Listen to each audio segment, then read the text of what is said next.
How you doing? It's about midnight, Sunday, February 2nd, going into Monday morning, February 3rd.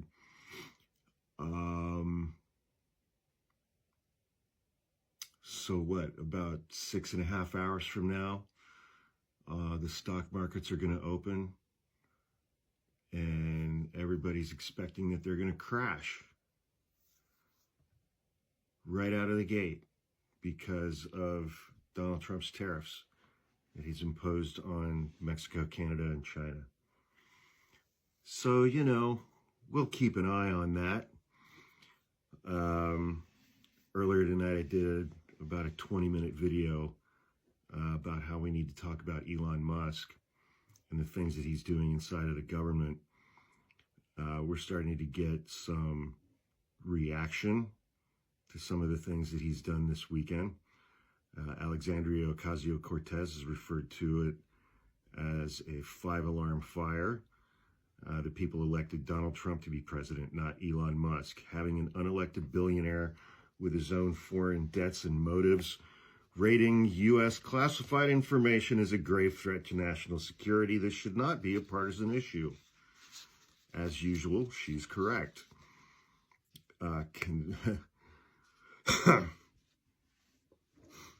Rick Wilson wrote on Twitter, "This isn't trolling, this is a grave national security threat." We're going to hear that phrase quite a bit, I think. Journalist Lindsey Beyerstein pointed out that Musk called USAID a criminal organization that needs to die. He's a Manic Street Preacher. This is Manic Street Preacher level drivel. So earlier today, Vice President J.D. Vance was on Fox News Business with Maria Bartiromo and said that we had a shortage of air traffic controllers because Joe Biden banned the hiring of white people at the FAA. She said, "Do you have any evidence of that?" And he was like, "Well, no, not really." Cool. Fox News had a Canadian political leader on Sunday to discuss the fact that Canada is targeting red states with their 25% tariffs, which I think is freaking brilliant. The tariffs that Canada is putting in place are specifically going to target goods, products, and services that come from red states that voted for Donald Trump. David Robert Patrick Eby. I really don't know if I trust somebody with 4 names. Canadian politician and lawyer who has served the 37th Premier of British Columbia. He was on Fox News, and the host said, "Well, why go after red states?" And he was like, "They are much smaller, and we have to fight smarter." Department of Homeland Security, Kristi Noem, looking like she just stepped off the set of a Yellowstone episode. She had a little cowboy hat on and a little cowboy get-up. Did some interviews this morning. She was on Meet the Press and was asked, could women, children, and families be held there at Guantanamo? She said, yeah. And then other hosts on MSNBC this morning made fun of her for how she was dressed, like a person playing a cowboy.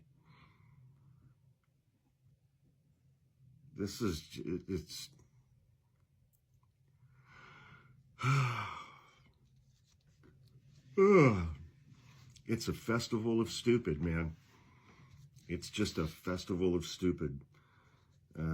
Nancy Mace was on Fox News this morning, and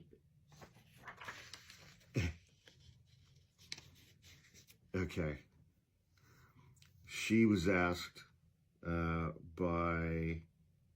the trade war, tariffs, yada, yada, yada. And Nancy Mace said, there's a potential risk, as Donald Trump mentioned, but Canada and Mexico, let's face it, these are facts. They made their bed. Now they can lie in it. Some might call it bullying. I'm not going to take advice from the left. Nobody knows what that means. But God bless Fox News. They had scrolling a whole ongoing list of products and companies that are going to be negatively impacted by these tariffs. And she had to agree with it. We're getting some reactions to Donald Trump's tariffs.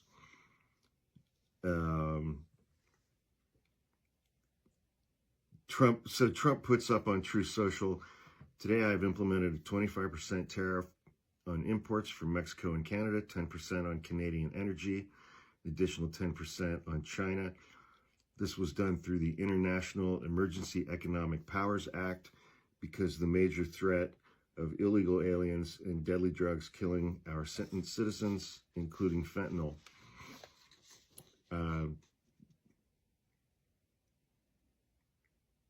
Fentanyl doesn't come from Canada. The Lincoln Project tweeted, when you are explaining, you are losing. Economic policy expert Brian Rydell wrote, when the international community wants to hammer an enemy's economy, it isolates that economy by imposing a trade embargo. Only the U.S. government is dumb enough to impose a trade embargo on itself. Journalist S.V. Date wrote, Donald Trump announcing here that he has increased taxes on Americans by $297 billion a year.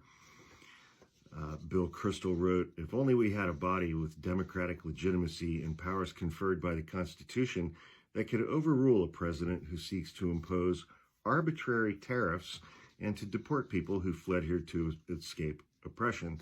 Oh yeah, it's called the Congress of the United States. Journalist Kevin Barron pointed out a blunt headline from the Canadian Broadcasting Company. President Donald Trump has launched a trade war against Canada by imposing a 25% tariff on virtually all goods coming into effect on Tuesday. Note, Canadian headline says it straight. Trump launched a trade war, not enacted tariffs. Journalist Josh Marshall, one of my favorites from Talking Points Memo, in addition to being a huge tax on simple imports, I can only imagine what this does to industries which have been designed to work back and forth the USA, Canada, Mexico border, like the auto industry. Economist Mark Levesque chimed in, so it's official. Trump has just violated the Canada-US-Mexico free trade agreement that he himself signed. Republican member of the House, Brian Mast from Florida, who previously served in the Israeli Defense Forces and on at least one occasion wore his IDF uniform to Congress. He chairs the House Foreign Affairs Committee and has said on CBS's Face of the Nation this morning that he supports purging personnel at the State Department. So, you know, there's that. Didn't really give a basis for that, but, you know, fresh off his success with tariffs against Mexico, Canada, and China, Donald Trump announced today that he's definitely going to put tariffs on the European Union. Car prices face $3,000 increase as tariffs hit.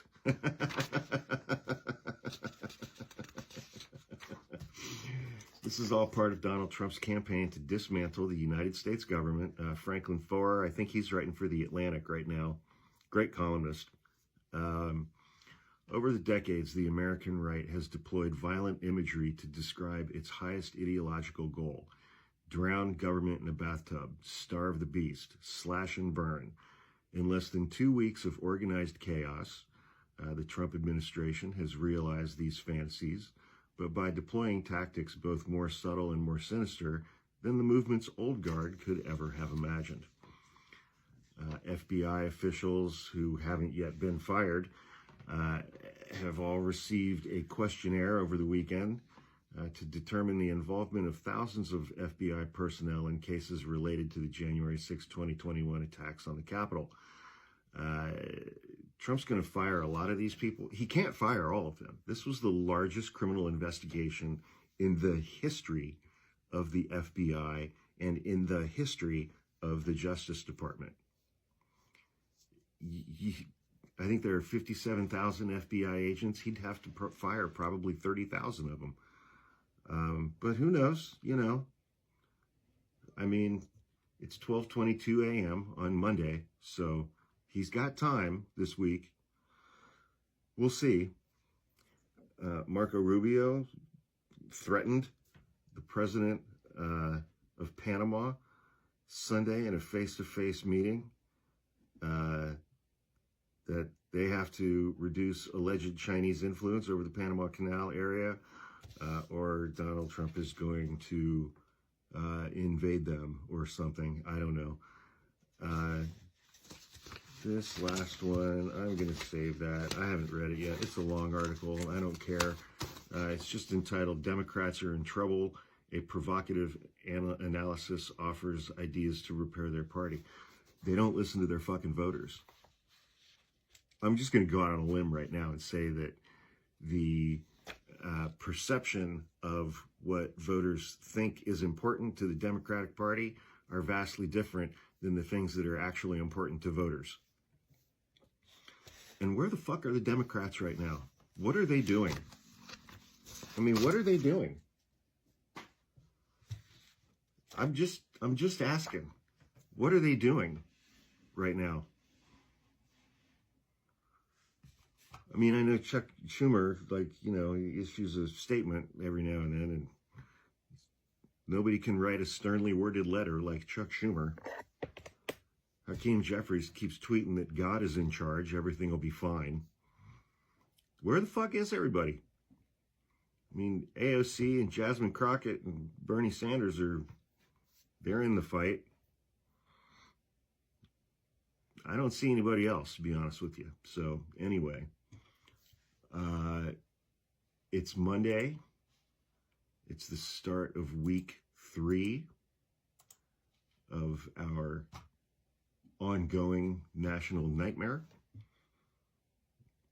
And, you know, we now live in an authoritarian country with an authoritarian ruler.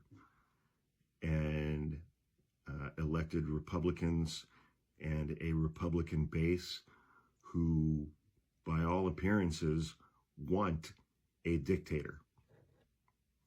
So I feel like that's the direction that we're heading. And Senate and congressional Democrats, AWOL. Good luck, everybody. Have a great week. Please click the link in the link tree in my bio and subscribe to my YouTube page. It's free. Because at this point, if you think they're going to let us keep TikTok, you're nuts.